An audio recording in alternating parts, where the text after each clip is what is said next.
Hello, welcome to the latest edition of the Full Time Whittle podcast. And this is an episode I did not expect to record this evening, but it's certainly a welcome one. I'm joined by Begbies Traynor administrator Paul Stanley, and Wigan Athletic have just announced this evening that a significant step has been taken in relation to the rescue of the club, and they have agreed a sale of the club and related assets to Phoenix 2021 Limited, and they are in the process of finalising the transaction. So, Paul, can you explain what's happened over the last couple of weeks and what's led to this point?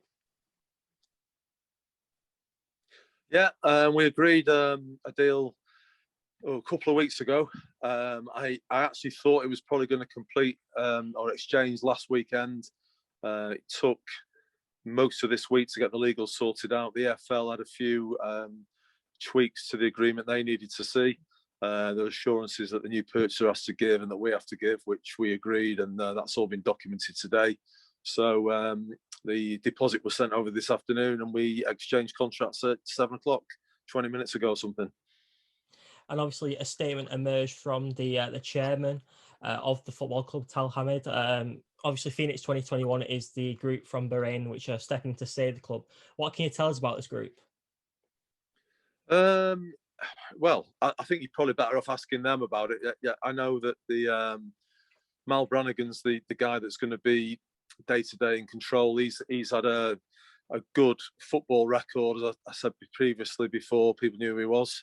They're backed by a sporting group. Tom Markham's in there, I think the guy who invented Football Manager, and a backer in Bahrain who loves football. So I know they want to invest, and they want to take the club in a northwards direction. And I'm sure that they'll give you the plans in the next few days. Absolutely. And in terms of the board of British Dividers, there's also Richard Bramwell, who's been the Wigan Athletic finance director since 2013.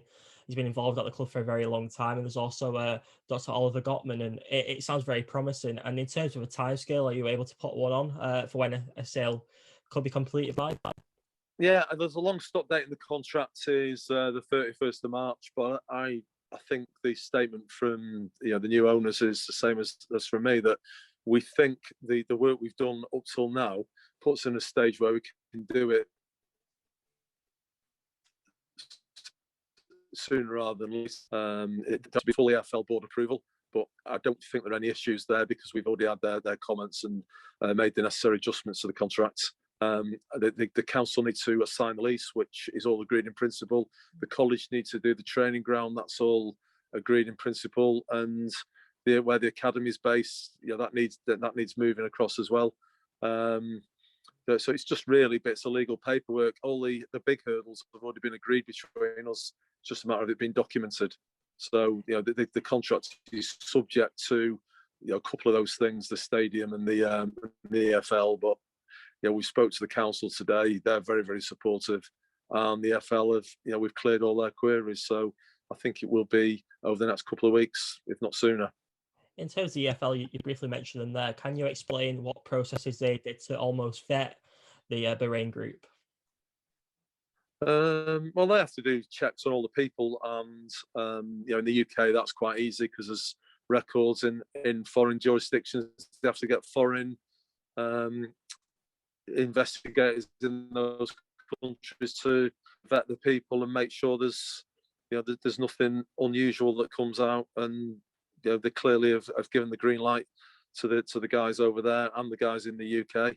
The other thing to check is where the money's come from, and they're very comfortable with that. So, on all counts, it's good. But the fact that they sort of pre-vetted it beforehand means that there's not going to be any problems now.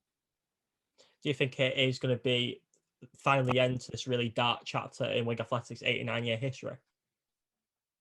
Yeah, I certainly hope so. Yeah, I mean, it's we're as close as we've been. We're much closer now than we were with the Spanish deal because we've got an EFL green light, which is very positive. Yeah, so yeah, it's a great result all round.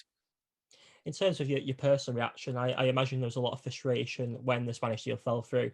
How relieved do you feel now that the club is in a position where it's in a real good chance of having a sale in the next couple of weeks? I think the biggest emotion is relief. To be honest with you, it's a tremendous strain carrying the weight of the expectation of all the fans.